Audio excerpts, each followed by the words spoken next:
l'affaire là, ce n'est pas au hasard. Le coupeur de route, je vous ai dit, ne sort jamais en route par hasard. Un commerçant camerounais est en captivité en Centrafrique. Ce qui taraude le sous-préfet ici, c'est qu'El Hadj Oudi est le seul resté captif parmi une cinquantaine enlevés dimanche 19 juillet dernier sur la route du marché de Kaïta, frontalier à la localité de Yamba, dernier village camerounais dans le canton de Djohong. Les gens ont piégé, ont vendu la mèche à leurs complices de l'autre côté pour que ces gens prennent Aladji. Aladji est où parmi nous? Il est le seul à être retenu. C'est la situation à l'arrivée du coordonnateur général du bataillon d'intervention rapide, venu inaugurer le poste frontalier de Yamba. Des locaux flambant neufs, perchés sur une colline avec vue à 360 degrés, du matériel roulant, du carburant, des hommes entraînés et à point pour riposter contre l'ennemi.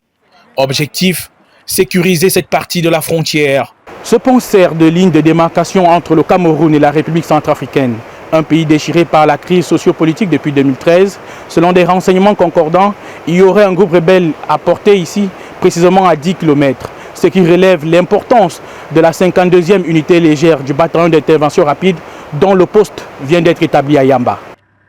Ce maillage sécuritaire est primordial dans cette zone qui abritait autrefois de grands marchés à bétail.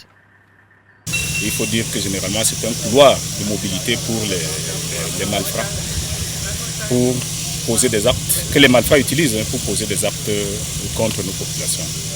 L'unité déployée ici dispose de 3 moyens au plan, ce qui renforce sa capacité de se projeter très rapidement lorsque un besoin se fera sentir.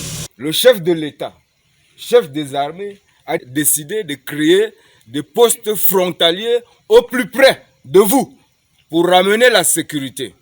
Parce qu'il n'y a pas de développement économique sans sécurité.